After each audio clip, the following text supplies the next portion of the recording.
Okay, so let's get started. Welcome to this week's ECEGSA academic seminar. For this week, we are very honored to invite Long with us. Long and I have been friends for quite a couple of years. Let me give a brief introduction for Long. He was born and grew up in Vietnam, and then he came to US for his undergrad degree from UT Texas.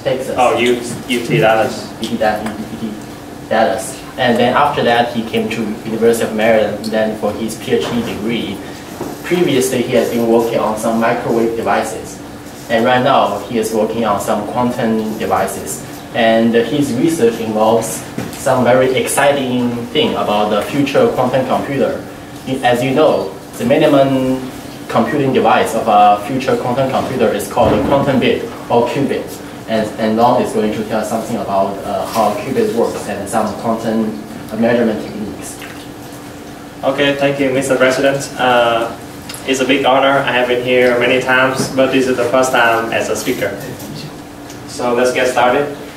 The talk shouldn't last too long, maybe 20 minutes.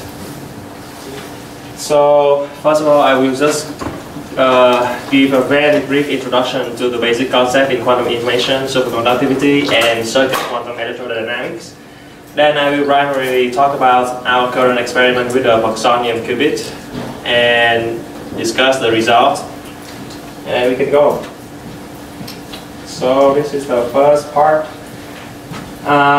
So a long time ago, when I was a high school student, and I was considering my career path, there are two paths that I was considering: computer science and physics. So at that time, I taught computer science and English. At that time, I taught computer science and physics are two very different fields. However, as I grow up and study more and more physics, and now I feel like physics and information are related, because throughout history, the information is always encoded on some physical system. In ancient time, it's on the Rosetta Stone. In more recent time, it's on some kind of cassette tapes, and now on USB on your computer. Moreover, computation has always been carried out on physical devices, such as the ancient Chinese calculator, and now on MacBooks, Dells, you name it. So yeah, studying physics is similar to studying quantum information and vice versa. And now if we look at the trend in computing devices, we see that the scale of the device gets smaller and smaller. And soon we will enter the regime where computing architecture will soon be governed by quantum mechanics. So this is natural to study quantum computing as a next step in information processing. So what is quantum algorithm? They are based on qubits and is governed by quantum mechanics. So there are a few points that I want to mention. The first point is quantum computer can solve some specific hard problems efficiently, such as factoring big numbers that can be used in cryptography, and it can simulate quantum system efficiently, much more efficient than classical computer. Two is that quantum errors corrections algorithms have been studied and advanced, such as the service code or the cast state. I'm not going to say what they are, but you can accept them for now. And the most important point is that quantum hardware can be constructed with the following point. Qubits have to be alive long enough for computation to occur. The qubits have to be measured efficiently and accurately. The qubit can be manipulated and controlled. And the candidates for these qubits are ion-trapped cavity quantum electrodynamics or nuclear magnetic resonance techniques. Specifically, in this talk, I will talk about superconducting qubits. So just a very basic introduction to some quantum concepts. If I couple a two-level system to a cavity, then I can write a Hamiltonian of the system as cavity plus qubit plus the coupling. And in the meantime, I'm ignoring any recurrent processes for simplicity. In the dispersive limit, where the qubit resonance is far away from the cavity resonance, we can approximate the Hamiltonian such that the cavity resonance depends on the qubit state. So I only have to measure the cavity and I can infer about the qubit state.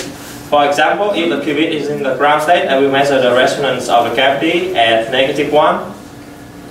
And if the qubit is in the excited state, I can measure another resonance of the cavity. So that's how I do quantum measurement. Now, you may ask me, if I have a circuit, how can it be a quantum system?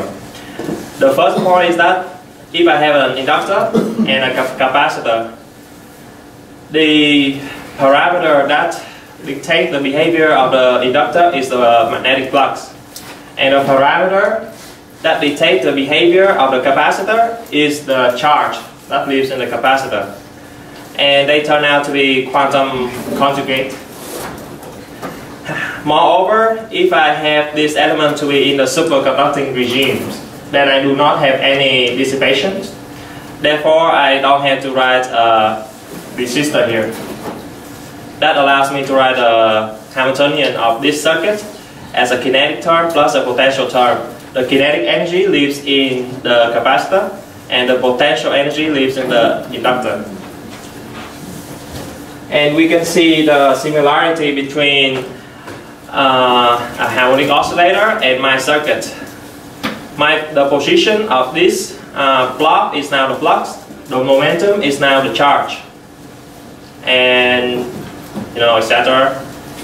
So this is, if I write the Hamiltonian of this circuit, it is very similar to the analogy of having a block moving up and down this potential with discrete energy level specified by just your local harmonic oscillator. So this is very simple physics.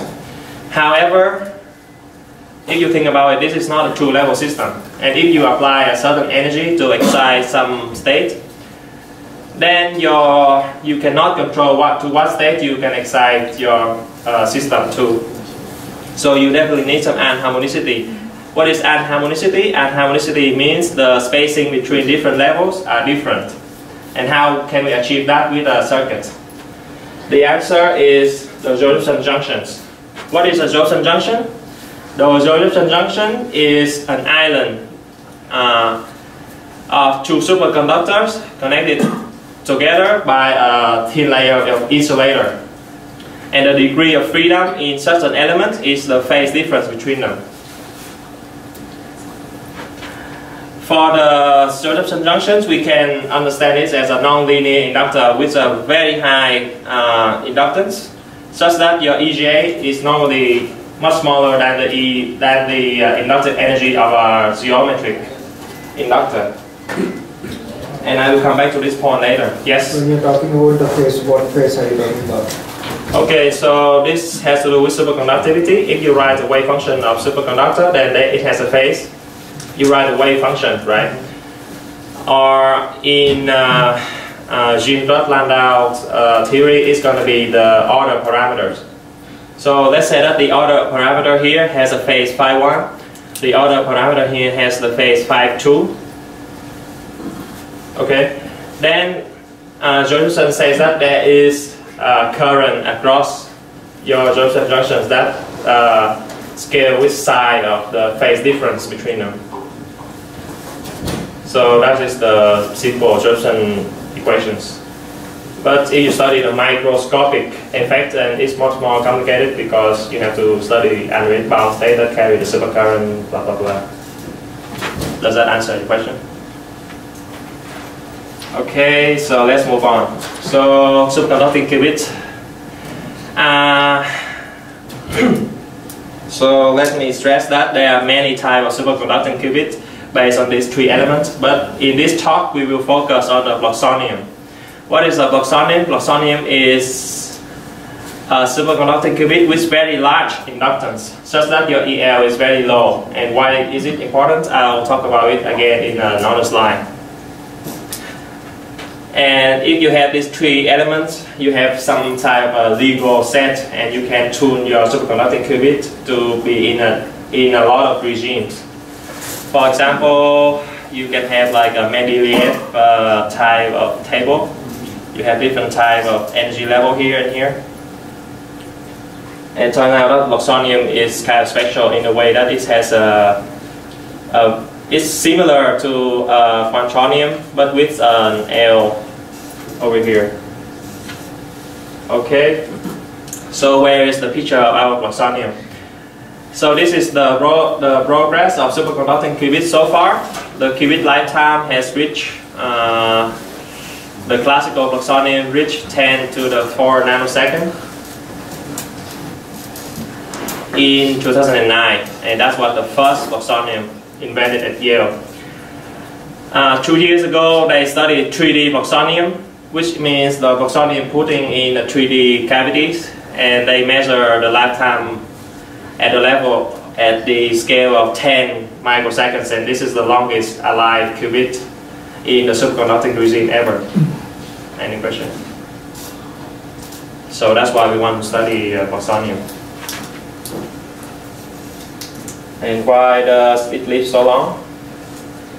Then we can study why the Fluxonium has the metastable regime. So typically this is a Fluxonium circuit. This is its Hamiltonian, and there is an EL term. And let me stress that this inductance is actually an array of Josephson junctions, such that you have a very small EL. If you have a geometric inductance, then that inductor has certain straight capacitance, and it will never have such a small EL. And why does a small EL important? Because your Fluxon energy scale with EL. So when EL is small, the difference between this guy is small. So it is a very low lying excited state. So there are two types of excitations in a Fluxonium qubit: the plasmon, which is the intra-well excitation, and the fluxon, which is the inter-well excitation. And when I talk about metastable state, I'm talking about this transition, because the only way for this guy to decay back to this ground state is through tunneling. And your tunneling rate is very small if your EJ over EC is big. Okay? Okay, so this is the Fluxonium made in our lab. We also use 3D architecture, and this is the expected spectrum. It's kind of complicated, so, and I don't think that's super important. Anyway, the red curve is your plasmon, and the green curve is your fluxon. So if I bias it at some low-lying state, then we see that the frequency transitions is very small. Moreover, in our lab, we also have a tunable EJ by using a squid loop. So we can study different regimes of the Fluxonium. Yes? Is the plasmon mode related to the harmonic oscillator eigenfunction? Yes, exactly. Yes. So if you look here, you see that the plasmon scale approximately as EJ over EC, okay, where the fluxon scale with the flux. I see. So if I tune the flux, then the plasmon stay approximately the same, but the fluxon will react very strongly to the flux. I see. Hence the name. Yes. Yes. Flux. Plasmon related to plasma. Yeah. So my qubits is coupled to my cavity through this antenna that we designed.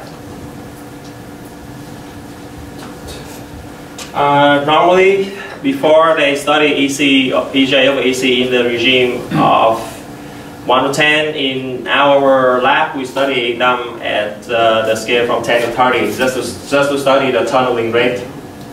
Again, the tunneling rate scale as exponential of square root of EJ over EC.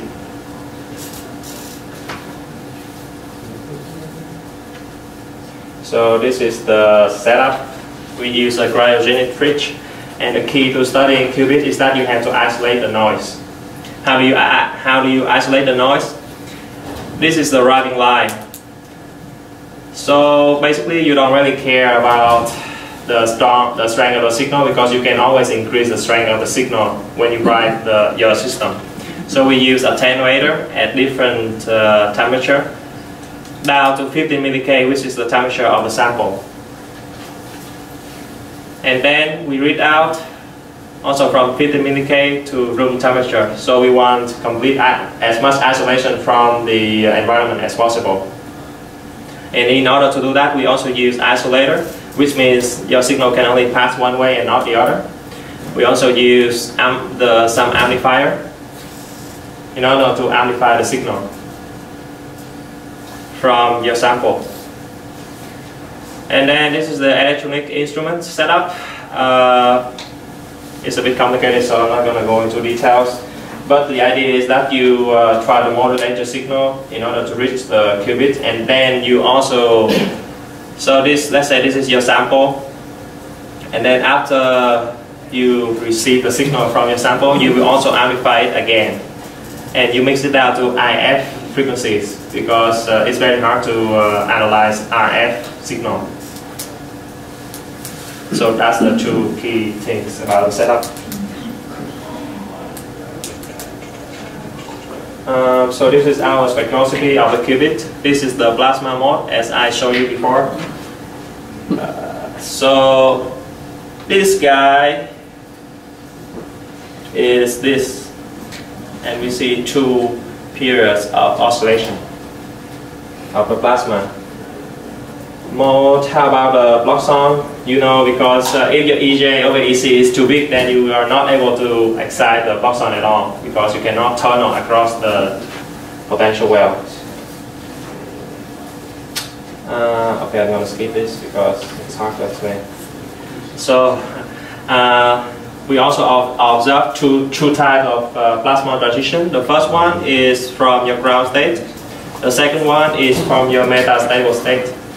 So that means somehow I can excite this ground state to the metastable state, but it is not through direct stimulation.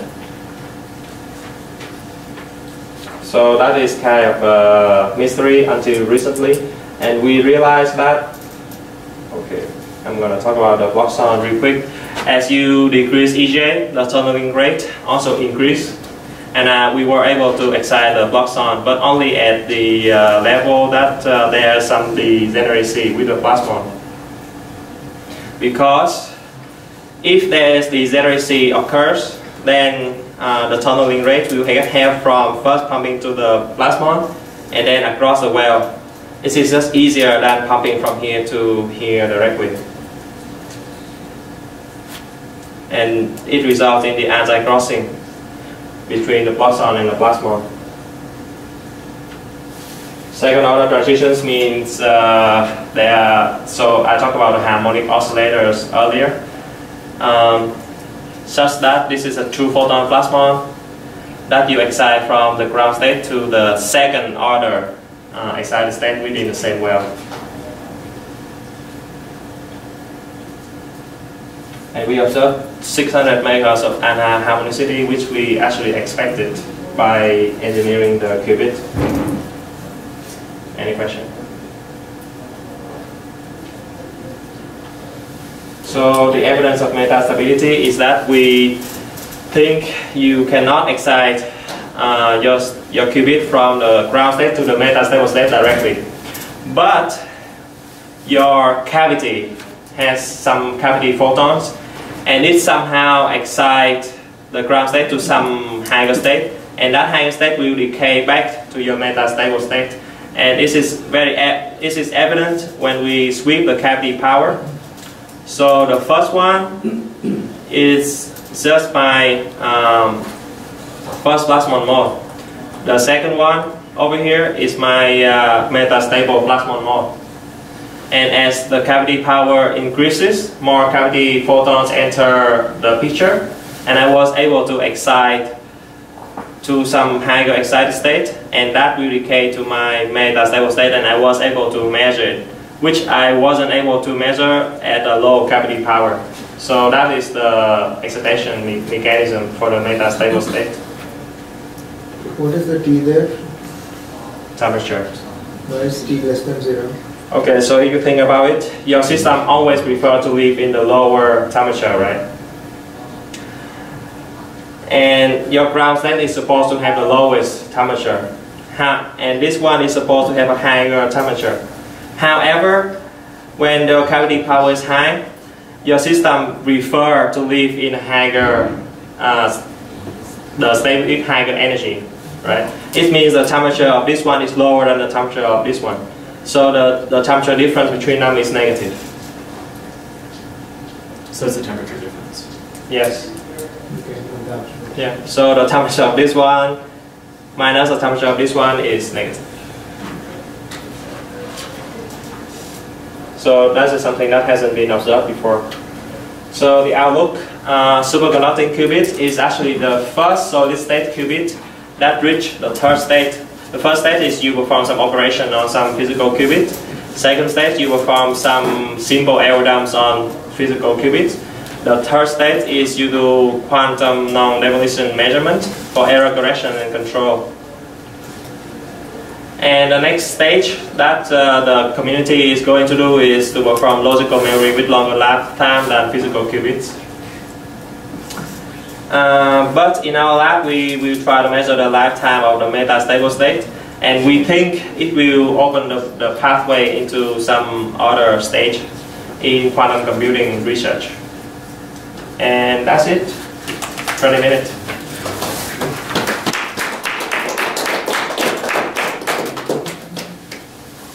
Thanks for your patience and attention. Any questions? I have a question.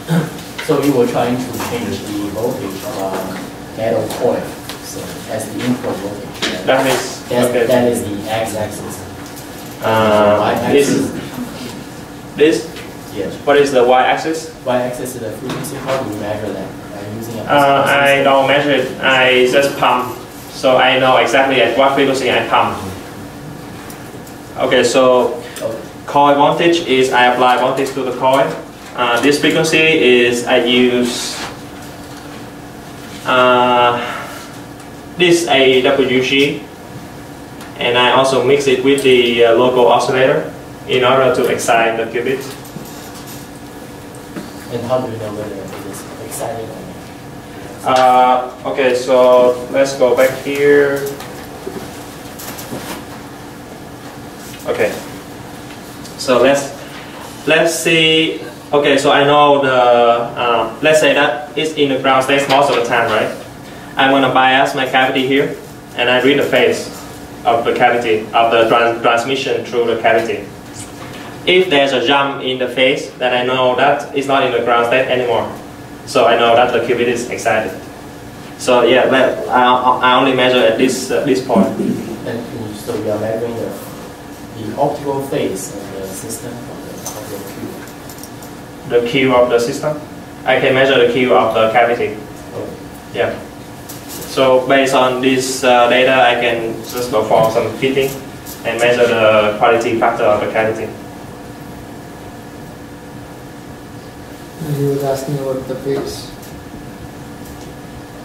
Optical phase, he was asking about. Optical phase. What is optical phase? No, it's I think you are not measuring the optical phase. It's a challenge to measure the optical phase. Okay. And they are very high frequency. Any other question?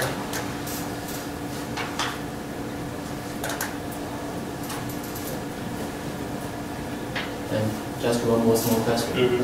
What is the smallest dimension? What is the smallest feature size for your current qubit? So you're talking about the whole qubit, or okay, so smallest structure that we have. So this is 500 nanometer. I think that's the smallest. So I think it should be like 200 nanometer. Yeah. So this one is like 250 by 250 nanometer.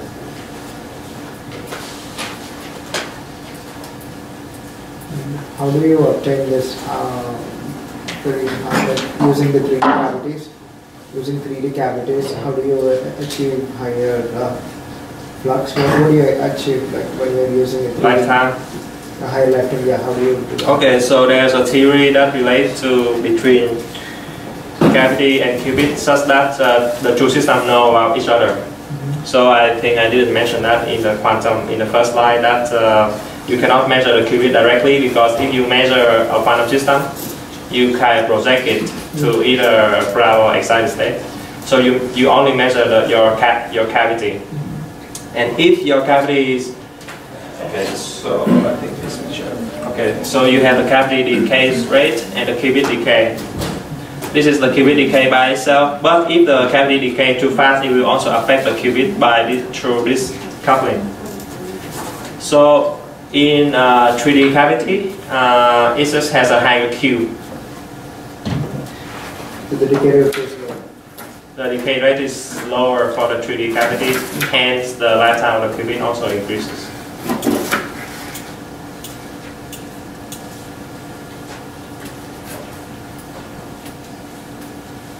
So let's hang out speaker.